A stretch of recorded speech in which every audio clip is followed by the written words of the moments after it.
So, Michelle, Mm-hmm. what made you choose this book in particular for your most recent vacation?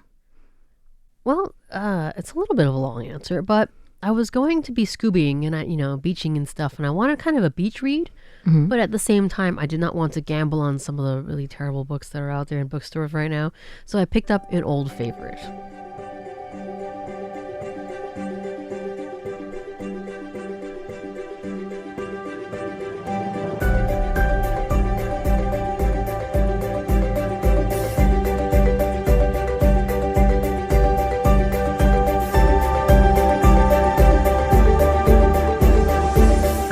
Hello, everyone, and welcome to Tales of Our Times. This is a show where we discuss the stories that move us, what makes them so meaningful, and why others could or should find meaning in them as well.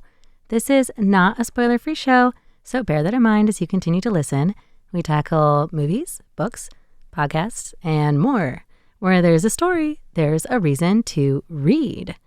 I'm your host, Amanda Stevens, and joining me today to discuss her most recent beach read is my good friend and occasional RTI co-host, Michelle Chiang. Hello, I am back. Is there anything you'd like to say to introduce yourself? Oh, yes. I am the RTI host of Geek Out and Jukebox Journeys. You can catch me on those, where we mostly just have fun nerding out about stuff, or I play some music for you. Mm-hmm. So otherwise, I'm sometimes here. Yeah. So Michelle recently took a vacation. She is a big scuba person. I don't know. I want to say like fanatic or like... Fanatic definitely covers it. Diver? I was trying to think what the right word for that would be. Like scuba doesn't sound right. It sounds kind of janky. Scuba diver. Now, it's very like energy intensive, right? So when you're reading, if you bring us something to read, because there is no internet on the boats in the middle of the ocean, you want something that isn't going to stress you out or like be too... thought heavy. Yeah. So I reached for a very old favorite. I read this book. I shall introduce it now. Yeah. What have you brought for us today? Mrs. Frisby and the Rats of NIMH, spelled NIMH. I'm really excited to hear about this because I don't think it's ever come up on this show, but I really love small animals. I have like an intense love for small rodents like rats and mice, especially in stories. I think they're like excellent little characters. Now, you told me that this is a children's book, right?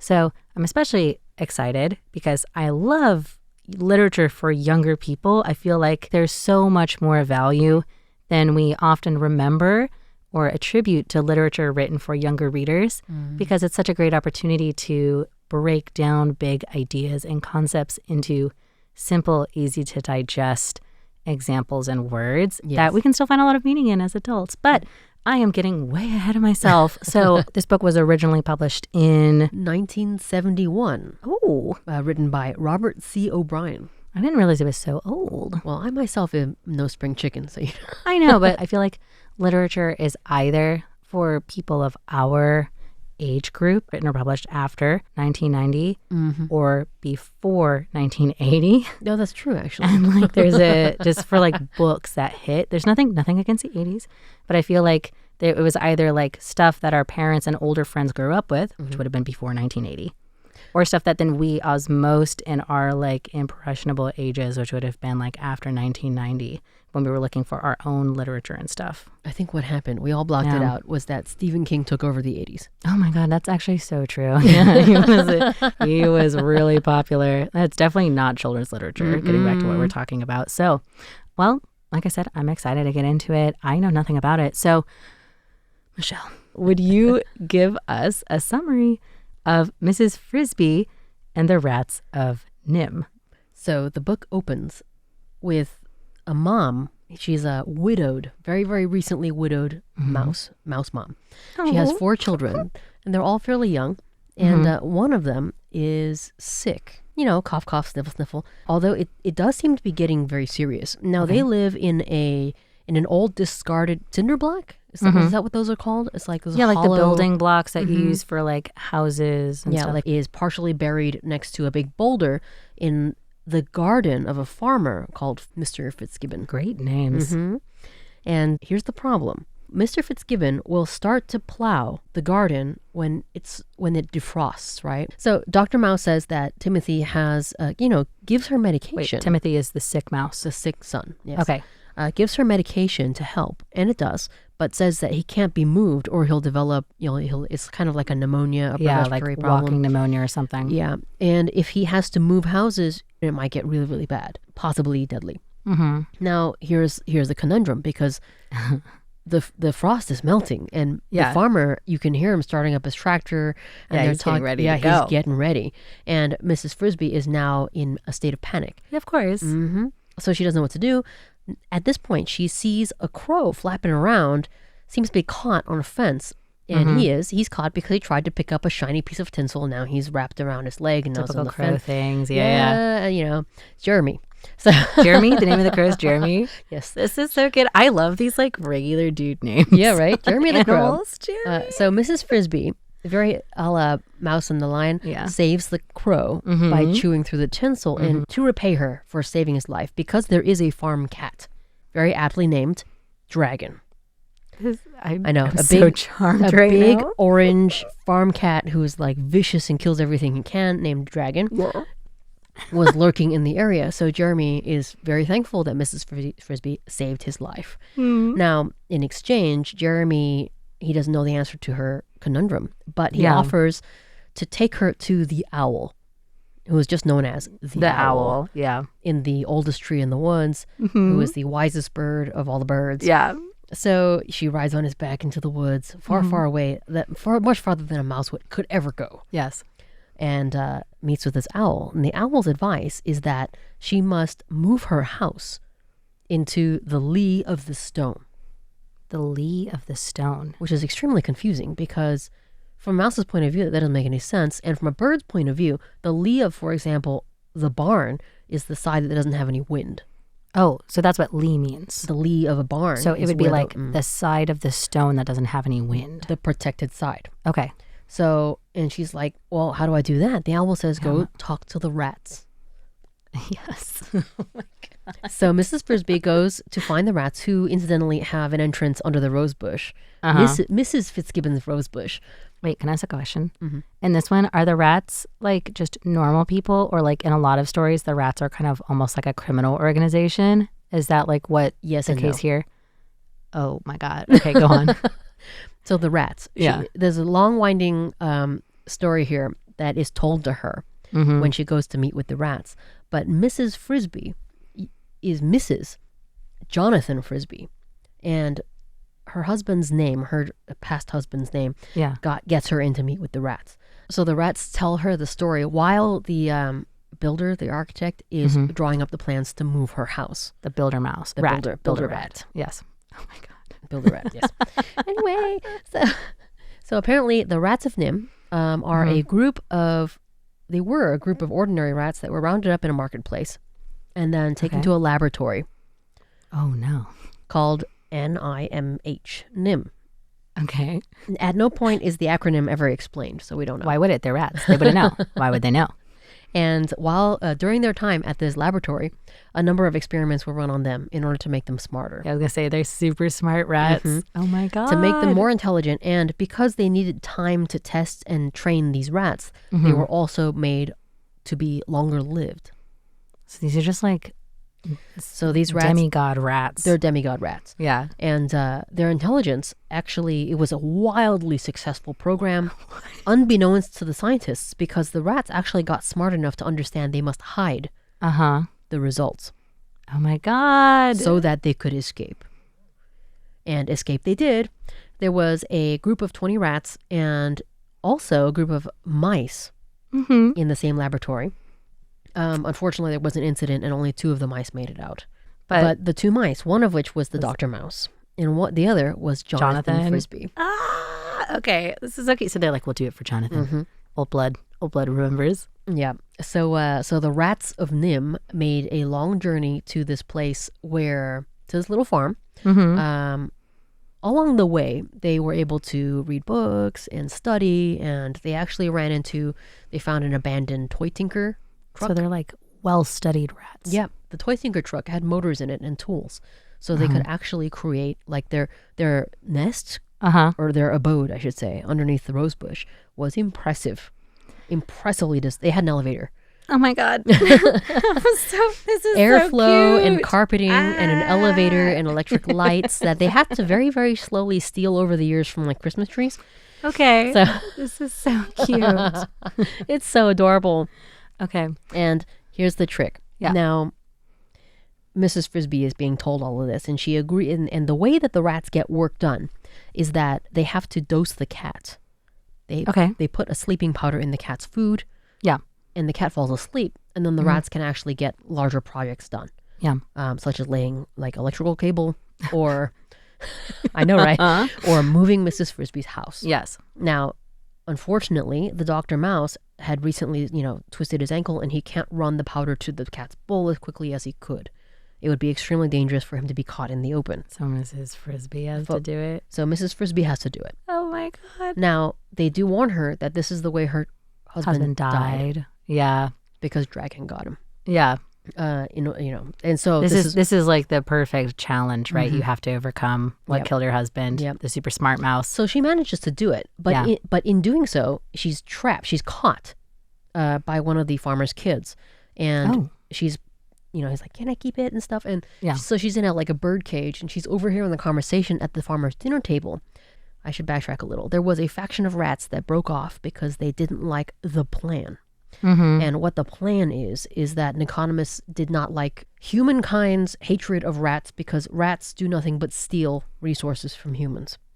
So his plan was to go into the mountains far, far away from civilization, human civilization, and begin a rat civilization. So this was like rat economist. Yes. Was like, we don't want to steal, we want to make. Yes. Okay. There was a small faction of rats that broke off because they didn't like that idea, because no electricity, no running water. Okay, I see. Food. So we're with the rats that are like, we didn't want to make rat civilization. We want to live in like food, running water, electricity. Yeah. And those rats were all electrocuted trying to steal a motor from an electrical supply house. Oh, so they're all dead. They're all dead. Oh, no. Now, allegedly, we don't know. Allegedly. The farmer was talking about this, and that a bunch of science-looking dudes showed up in a white truck after this broke out on the news. Like, what are rats trying to? Why are they like in electrical supply rats doing house? smart What are stuff? they doing that? Yeah. Right. And the farmer was instantly there buying supplies to plow. And he mentioned he's got a large rat colony under the rose bush in his farm, and these scientists are going to be coming the day after tomorrow in order to deal with this problem / maybe catch them. And Mrs. Frisby is then shortly that evening broken out of her confinement. Yeah. And she's able to deliver this information to the Rats of NIMH. The scientists are coming. They're coming. And very, very quickly, the builder mouse it's in such a well-described, scientifically efficient fashion, move her enormous cinder block house using levers and pulleys and roller bars and everything. They managed to do it in like 30 minutes. What? And with the information that she's delivered, they were able to accelerate the plan and get out, which was already kind of halfway done. They were like going to move anyway. Yes. Okay. Yes, and they had already, transported half of their seed for crops. Yeah, they've moved all their important stuff. So it was already almost done. So she gave them the opportunity to get away. Okay, so she basically like saves them in return for saving her child's life. Yes. Okay. Is that how it ends? And that's how it ends. The Rats of NIMH leave. She is safe in her house for as long as she needs to be, because it is in the lee of the stone. Yeah. And the Rats of NIMH managed to escape into the mountains to form their own rat paradise. Oh my God. Okay. Yeah. So I do love this book. I know. I feel like I would It is amazing. sob writing. I would sob if I were reading this book. How did you first come across this book? How old were you? I think I was about 6. I was actually a very high-level reader for my age because, bless my mother, she was very much into taking us to the library. Yeah. Basically once a week. We could go and pick some books to read. And of course, I loved the book with the rodents on the cover. Mouse. Yeah. I feel this in my bones and in my heart and souls. Yep. So just that's how you picked it up? Yeah, 6 or 7 years old. Was this like a book that you reread as a child? Because I know myself, I had kind of a hyperfixation on the Harry Potter series when I was in elementary school. Yeah. Was this one of those books for you, or was this just like an old favorite? Because it's a standalone. It is It's both. It's one of my favorites. I'm going to say probably my second favorite, all-time favorite book. And it feels like it was written for me. Yeah, that's so sweet. Okay, so then tell me, what makes this book so meaningful to you? So obviously, I love books. Both of us love books with anthropomorphic animals, and they're really adorable barnyard creatures. But the story of them possibly being made intelligent so that we might share this planet with another creature of the same level, or perhaps even exceeding our intelligence, would be really amazing, in my opinion, to meet a rat, or like a rat of NIMH, right? Yeah. And be able to like just communicate with something like that. From a childhood standpoint, imagining my pet hamster as really, really intelligent was one of the best things ever. Now, looking at this, because I've read this book over and over again. Now as you read it today. Yeah. Exactly. It does speak on the potential of humankind to kind of be God, to create, to make good things, but also the terrible things that they would do with it. You feel like it's a story about like the potential of human intervention, perhaps? I don't know what the right word is. Interference, intervention, creation, kind of like a mix of all of those things. Yep. So in your mind, the Rats of NIMH and this like what happened to cause them is technically a good thing. Like they're a good byproduct of that. It also, funnily, as you're talking, reminds me that it mirrors the very first story that you and I ever did on this show. Absolutely. My first episode, which was also about humankind creating a hyper-intelligent animal, right? But I think also it speaks to kind of what we imagine animals would do if they had our same level of intelligence. But what meaning do you think that other people could find in this book? Or why do you think that this should be considered a tale of our time? Well, besides the potential of humankind for greatness, I mean, to elevate another species to our level of, or our potential for empathy, because that was really what this story, more than intelligence is the empathetic struggle. Empathetic struggle of a mother with a sick child who needs help, and these people are willing to help her, but really because her husband died helping them, and it was their honor to repay. So it was just really beautiful. Well, I mean, it's always such a good revelation in any story that's like, oh, and this person that you knew, they were part of this super cool secret organization that is like really awesome and legendary or da-da-da-da-da-da. But in talking about empathy, I think it's also a great lesson for children in asking for help. The whole story is a series of helping others out of the goodness of your heart, even when you need help in a separate way, not getting lost in that, helping others, and like this back and forth of supporting each other in kind of an empathetic cycle of, not forgetting the goodness in others or the goodness that you can do in the world as well. That's actually a much better way than I put it. Was that kind of the same idea? Like, I feel like that's kind of what you're getting at. That's what I was trying to get at. Yeah, that's very sweet. So we're almost out of time, but if you could give Mrs. Frisby, I got it right? Okay, I want to say Fitzgerald, but I think that's a farmer. Fitzgibbon. There's so much Fitz. So if you could give Mrs. Frisby and the Rats of NIMH a one-phrase subtitle of your very own, what would that be? It taught young Michelle the value of being kind just to be kind, and that goodness can potentially cycle and create a beautiful world. So what about Mrs. Frisby and the Rats of NIMH, the cycle of goodness? Love it. I just got emotional because I was thinking of little mice and rats holding hands. So cute. Oh my God. The listeners will never know. I've literally teared up over the thought of I will give you this book tomorrow. Mice holding hands. Tomorrow I will give you this book. Oh my God. I'm so overwhelmed. It's such a cute image. If we have to end this, we don't have enough time and I need a tissue.